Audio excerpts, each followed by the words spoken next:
बिस्मिल्लाहिर्रहमानिर्रहीम। आज के लेक्चर में हम इकोसिस्टम टंड्रा के बारे में डिस्कस करेंगे। टंड्रा जो वर्ड है ये डिराइव किया गया है टेंट्यूरी से, जिसका मतलब है ट्रीलेस और प्लेन। यानी कि टंड्रा एक ऐसा इकोसिस्टम है जहाँ पे कोई ट्री मौजूद नहीं होगा, जो कि ट्रीलेस एरिया होगा। अब ट्रीलेस होने की रीज़न क्या है? एक्सट्रीमली लो टेम्परेचर बहुत कम होने की वजह से -40 टू 10 डिग्री तक वेरी करता है टेम्परेचर। यानी कि समर सीज़न में 10 डिग्री और विंटर सीज़न में -40 डिग्री तक टेम्परेचर होगा। इसके अलावा यहाँ पे रेनफॉल बहुत कम है, प्रेसिपिटेशन बहुत कम है, न्यूट्रिएंट्स भी कम हैं। ग्रोइंग सीज़न शॉर्ट होने की वजह से, यानी कि जो समर सीज़न है इसमें बहुत कम होगा टेम्परेचर, जिसमें 10 डिग्री होगा, और ये बहुत शॉर्ट टाइम है ट्रीज़ के ग्रो करने के लिए। तो इस वजह से टंड्रा में कोई ट्री नहीं होंगे, शॉर्ट वेजिटेशंस होंगी, ग्रासेस वगैरह। में मैप में ऊपर की जानिब ये सारा एरिया ऊपर की जानिब है, तो इस एरिया में ये इकोसिस्टम है। ज़्यादातर रीजन है अरेक्टिक टंड्रा, ये हाई लैटिट्यूड पर एग्जिस्ट करता है। मतलब ये लैटिट्यूड्स हैं जो कि अर्थ के ऊपर लोकेशन को फाइंड करने के लिए, लोकेशन को मेंशन करने के लिए यूज़ की जाती है। और जो अल्पाइन टंड्रा है ये हाइट पे ज़्यादा आल्टीट्यूड पर पाया जाता है, मतलब पहाड़ी इलाकों पर। अगर ज़मीन से ऊंचाई की तरफ जाएं तो वो आल्टीट्यूड कहलाता है। हवा की तरफ अगर ऊपर की तरफ जाएंगे तो वो आल्टीट्यूड होगा। बेशक ज़मीन के हम इस डायरेक्शन में मौजूद हैं, अगर इस पॉइंट पे मौजूद हैं तो ज़मीन से ऊपर इस साइड पर खला की तरफ जब जाएंगे तो ये हाई आल्टीट्यूड है। बेशक हम इस साइड पर मौजूद हों तो इसका हाई आल्टीट्यूड इस डायरेक्शन में बनेगा। अब जो सरफेस यहाँ पर मौजूद है वहाँ पे जो पहाड़ वगैरह मौजूद होंगे, माउंटेन्स होंगे, जो वो माउंटेनियस एरिया हाई आल्टीट्यूड होगा। अगर बात करें फ्लैट सरफेस की तो इस तरह से ये पॉइंट जो होगा ये हाई आल्टीट्यूड कहलाएगा। हाई आल्टीट्यूड इस वजह से ज़्यादा ऊंचाई पर है। सी लेवल जो होगा, सी लेवल से ये ज़्यादा ऊंचाई पर है, ये भी हाई आल्टीट्यूड कहलाएगा। सपोज ये लेवल सी लेवल है और सी लेवल में से ऊपर जितना भी होगा वो हाई आल्टीट्यूड कहलाएगा ऊपर की तरफ। जो अल्पाइन टंड्रा है वो हाई आल्टीट्यूड पर है और अरेक्टिक टंड्रा हाई लैटिट्यूड पर एग्जिस्ट करते हैं।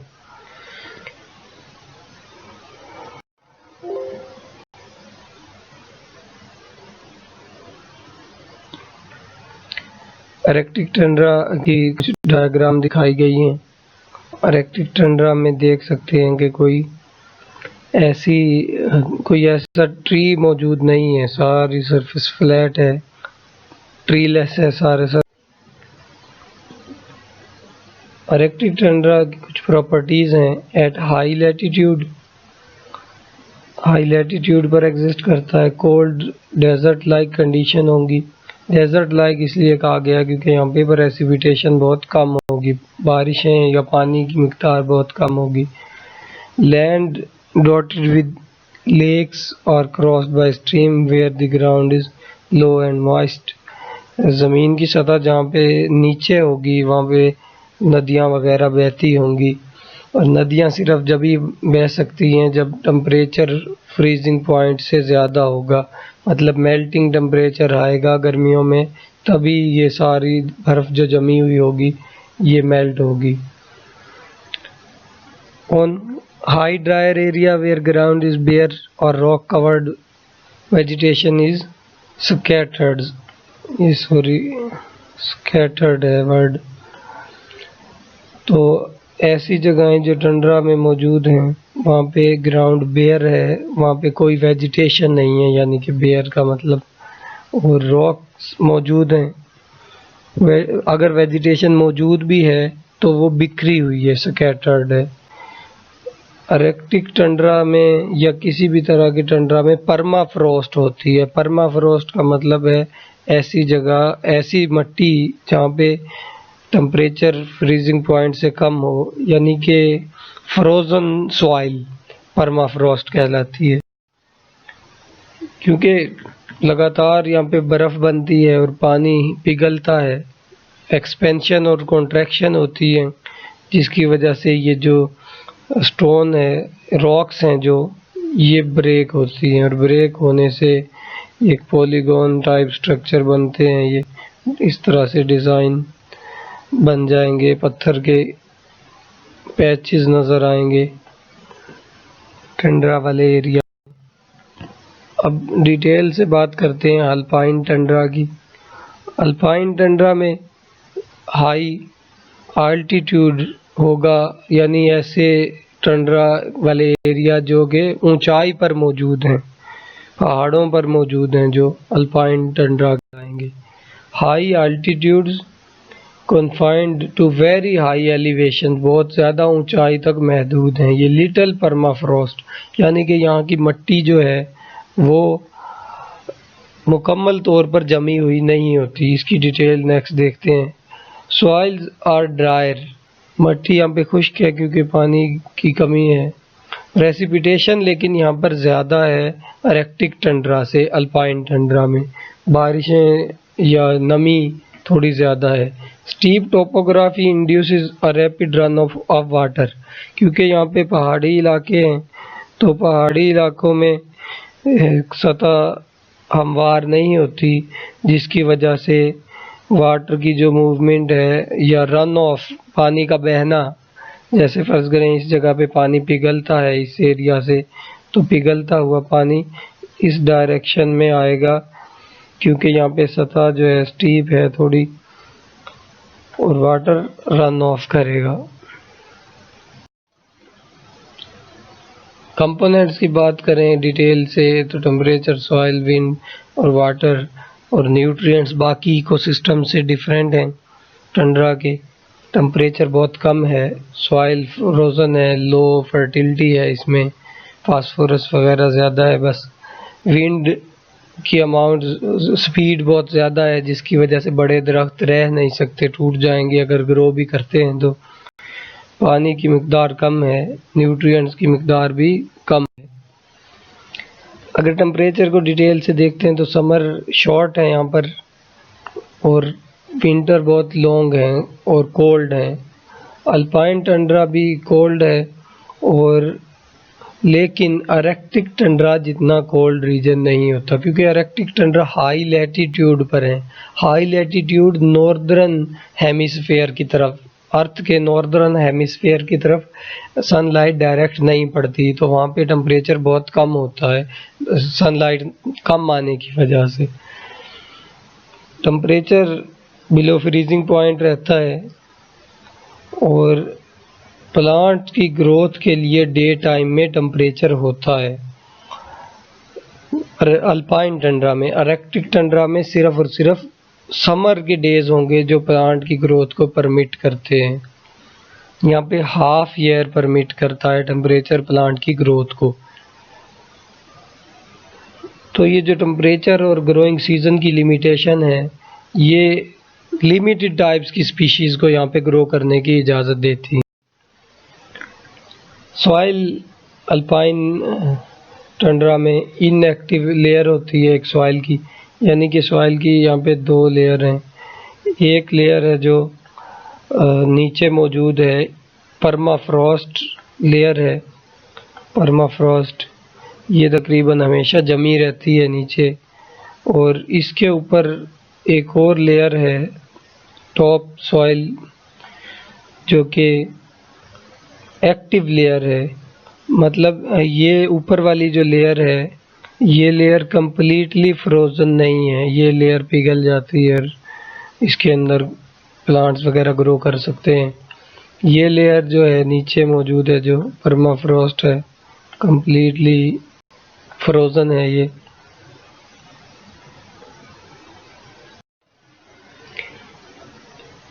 हवाएं बहुत ज़्यादा हैं इस एरिया में और अमाउंट कम है रेनफॉल की। ज़्यादा जो हवाएं होंगी तेज़, वो बड़े प्लांट्स की स्पीशी को सरवाइव नहीं करने देंगी। कम रेनफॉल होने के बावजूद भी आर्कटिक टंड्रा में ह्यूमिडिटी ज़्यादा है, क्योंकि टेम्परेचर कम है तो एवेपोरेशन की अमाउंट कम होती है, तो वहाँ पे नमी रहती है। फास्फोरस और नाइट्रोजन मेजर न्यूट्रिएंट्स हैं जो कि टंड्रा बायोम में पाए जाते हैं। प्रेसिपिटेशन फास्फोरस को प्रोड्यूस करती है, बायोकेमिकल प्रोसेसेस जो कि नाइट्रोजन को प्रोड्यूस करने में हेल्प करते हैं। फोटोसिंथेसिस यहाँ पर भी होती है, और फोटोसिंथेसिस मेन एनर्जी हार्वेस्ट करने का प्रोसेस है हर जगह पर तकरीबन, और इस इकोसिस्टम में भी। और प्लांट्स सॉइल से न्यूट्रिएंट्स को एब्जॉर्ब करते हैं जो कि उनकी ग्रोथ के लिए ज़रूरी। अगर टंड्रा जनरल बात करें, टंड्रा की स्ट्रक्चर के बारे में, डाइवर्सिटी के बारे में, यानी यहाँ पे कौन कौन से प्लांट्स, कौन कौन से एनिमल्स हैं जो इसको करेक्टराइज करते हैं, जो कि यहाँ पे इनहेबिट करते हैं। तो सबसे पहले वेजिटेशन को देखते हैं। वेजिटेशन होमोजीनस है और वेजिटेशन पैची भी है। होमोजीनस का मतलब यहाँ पे अगर प्लांट्स मौजूद होंगे तो एक ही तरह के प्लांट्स होंगे, अलग अलग स्पीशीज़ नहीं होगी। और वेजिटेशन पैची है, डिस्पर्स्ड है, फासलों पर प्लांट्स ग्रो हुए होंगे पैचेस की फॉर्म में, क्योंकि जो रॉक्स हैं वो क्रैक हो जाती है, उनके अंदर दरारें वगैरह होने की वजह से हर जगह पर जो वेजिटेशन है ग्रो नहीं कर सकती। फ्रोस्ट वगैरह मौजूद है और स्नो मेल्ट होगी यहाँ पे किसी सीज़न में। नंबर ऑफ स्पीशीज़ बहुत कम है, क्योंकि हर तरह के हर तरह के पौधे यहाँ पे ग्रो नहीं कर सकते। ग्रोथ बहुत स्लो है क्योंकि ग्रोइंग सीज़न बहुत शॉर्ट होता है, टेम्परेचर बहुत कम होता है, न्यूट्रिएंट्स बहुत कम है और वाटर की अमाउंट कम होती है। Biomass and functional activity are confined to few groups, यानी कि जो बायोमास इकोसिस्टम में प्रोड्यूस करने वाले ऑर्गेनिज्म हैं और फंक्शनल एक्टिविटी जो इकोसिस्टम को मेंटेन करने के लिए करते हैं, उन जानदारों की अमाउंट भी बहुत कम है, ऐसे ग्रुप भी बहुत कम है।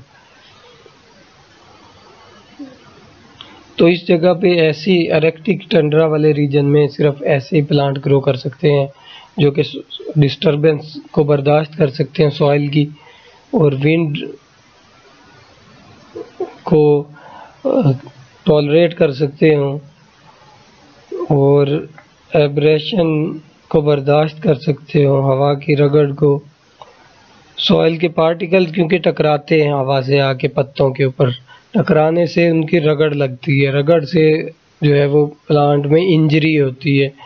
तो इस तरह से आइस भी टकराएगी तो प्लांट डैमेज होंगे। ऐसे प्लांट होने चाहिए जो यहाँ पे एब्रेशन को टॉलरेट कर सकें और सरवाइव कर सकें आइस में, क्योंकि आइस में सरवाइव करने के लिए कुछ ऐसे केमिकल्स होने चाहिए सेल में जो उसको बिलो द फ्रीजिंग पॉइंट भी फ्रीज ना होने दें सेल के साइटोप्लाज्म को, जैसे कि इथाइलिन ग्लाइकोल वगैरह।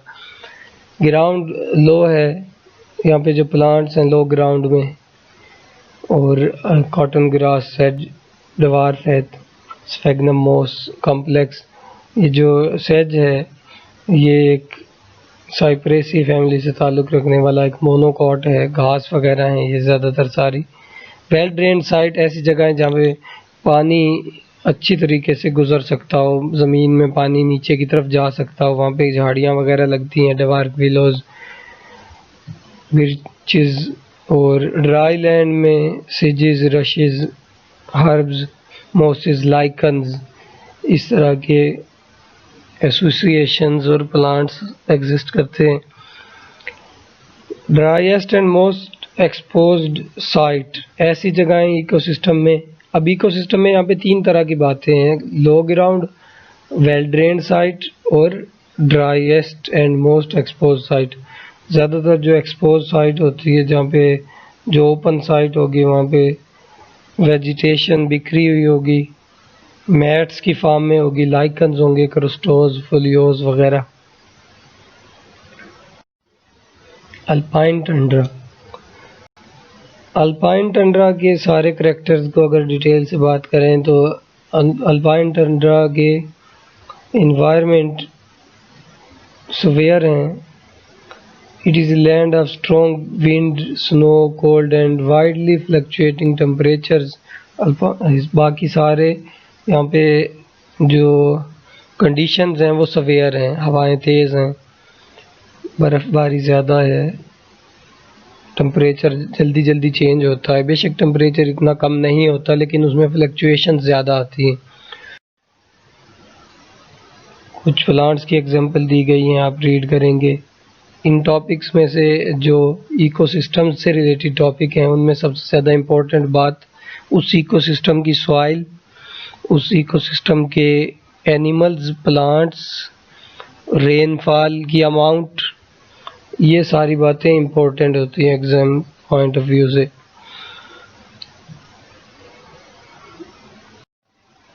एनिमल्स की बात करें अल्पाइन टंड्रा में तो कुछ segmented white worm, collembolas, flies, black flies, deer flies, mosquitoes, beetles, grasshoppers, butterflies, ये सारी चीज़ें मौजूद होती हैं। कार्निवोर एनिमल में वुल्फ डोमिनेट करता है, आर्कटिक फॉक्स होती है यहाँ पे, ओल वगैरह। तो ये सारे एनिमल्स के नेम याद करने होंगे। अल्पाइन टंड्रा में हेयर कटिंग पीका एक रैबिट से मिलता जुलता ही, रैबिट की फैमिली से मिलता जुलता एक एनिमल है जो कि रोडेंट है। मैरमोट, माउंटेन वुडचक्स, ये सारे एनिमल्स ज़्यादातर विंटर में हाइबरनेट रहते हैं। और माउंटेन गोट, शीप, एल्क, वोल्स और पॉकेट गोफर्स, ये एनिमल्स हैं जो कि एग्जिस्ट करते हैं अल्पाइन टंड्रा में। तो ये सारे एनिमल ठंडे इलाके में रहने वाले हैं। अब जो अल्पाइन टंड्रा या फिर आर्कटिक टंड्रा, इस इकोसिस्टम पर इंसान के क्या असरात हो रहे हैं उनको डिस्कस करते हैं। इस रीजन में इंसान आते हैं हंटिंग के लिए, एनिमल्स की शिकार के लिए। इस रीजन में ग्लोबल वार्मिंग भी हो रही है। ग्लोबल वार्मिंग इस रीजन में अननोन सोर्सेज की वजह से है, और हो सकता है यहाँ पे कोई न्यूक्लियर प्लांट्स वगैरह मौजूद हों किसी कंट्री के, और यहाँ पे ग्लोबल वार्मिंग भी ज़्यादा है। ऑयल ड्रिलिंग, तेल निकालने के लिए ज़मीन से।